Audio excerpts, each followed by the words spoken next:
Bonjour à tous, je réalise cette vidéo pour partager avec tous le processus de fabrication de savon. Depuis 6 mois, je fabrique mon propre savon à base d'ingrédients de mon choix. Voici ici quelques échantillons de savon que je fabrique moi-même à la maison. Ils sont beaux, n'est-ce pas? Très mousseux et hydratants. Alors, la fabrication de savon se fait par le mélange d'huile et de soude caustique à l'eau, à travers une réaction chimique qui s'appelle la saponification. Il existe plusieurs procédés pour réussir votre saponification, mais les plus populaires sont la saponification à froid et la saponification à chaud. Dans cette vidéo, nous allons fabriquer un savon solide à froid. Peu importe la nature du savon que vous voulez fabriquer, soit en fonction des huiles ou des ingrédients dont vous disposez, ou des propriétés que vous voulez lui accorder, il est important de vous appuyer sur une recette. Pour constituer une recette, il vous faut aller consulter certains sites internet qui offrent des calculateurs gratuits. Le principe est simple. Je laisserai quelques liens en dessous de cette vidéo de sites où vous trouverez des calculateurs gratuits.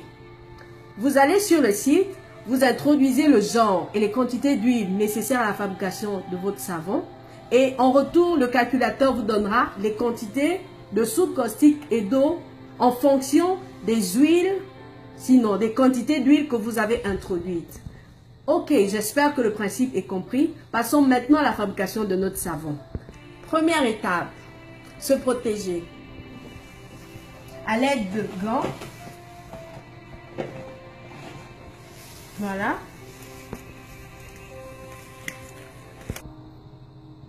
Voilà, j'ai mon équipement de sécurité. J'ai des gants, des lunettes de sécurité et un masque à gaz. Deuxième étape, peser les ingrédients. Pour cette recette, nous avons besoin de 241 g d'eau, de 119 g de soude caustique, de 426 g d'huile d'olive, de 256 g d'huile de noix de coco, de 85 g d'huile de ricin et de 85 g d'amandes douces. Alors, pour raccourcir le temps de notre vidéo, nous avons pesé d'avance les ingrédients.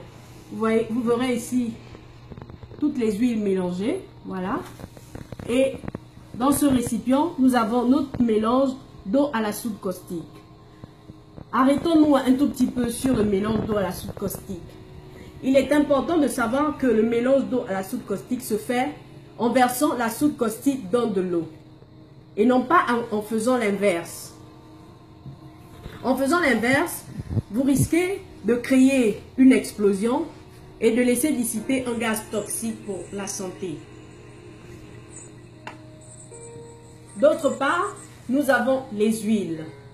Généralement, lorsque vous pesez les huiles, vous remarquerez, en vérifiant en prenant les températures, que la température de l'huile est basse.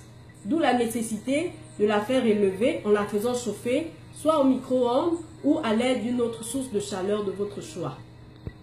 L'objectif est de relever la température de l'huile et de laisser reposer la solution à la soude caustique en vue de baisser sa température. Parce que lorsque vous faites le mélange de l'eau à la soude caustique, vous remarquerez que la température de notre solution à la soude caustique est élevée. D'où l'importance de la laisser refroidir à l'air libre. Je tiens à rappeler que pour réussir la saponification, il est important que la température de l'huile et la température de la soude caustique soient égales ou avoisinantes à 55 degrés Celsius. Puisque nous avons déjà fait chauffer notre huile pour élever la température et laisser reposer notre solution à la soude caustique, nous allons maintenant prendre les températures. Voilà, nous sommes à 55 degrés pour notre solution à la soude caustique. Nous allons prendre la température de notre huile. Elle fait 56 degrés Celsius aussi. Donc maintenant, nous allons passer au mélange.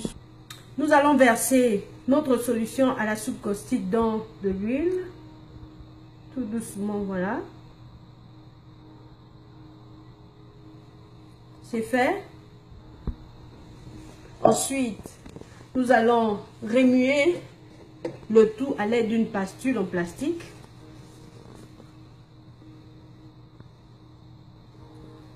Maintenant, nous allons utiliser notre mixeur et veiller à ce que, en mixant, nous arrivions à une solution assez pâteuse.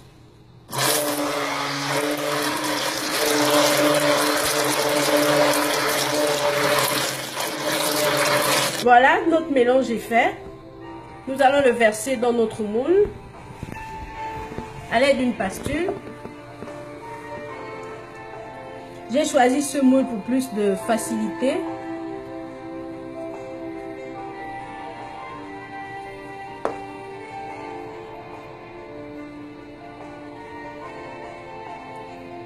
Voilà.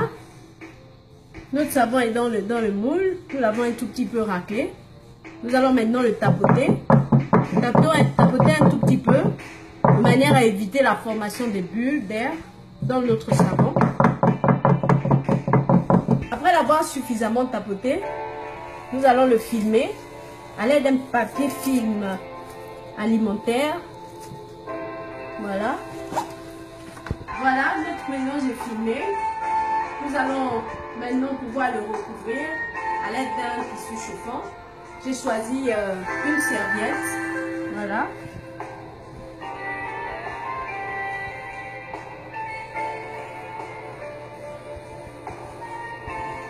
Donc maintenant que notre savon est couvert, nous allons le laisser reposer pendant 24 à 48 heures avec pour objectif de laisser la saponification s'effectuer. Voilà.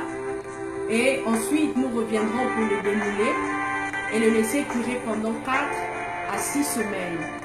Le minimum recommandé. Sinon, vous pouvez le laisser cuire pendant plus longtemps. Plus la cure est longue, plus le savon est solide et plus efficace. Donc, nous avons fini notre savon. Merci d'avoir suivi cette vidéo et à la prochaine.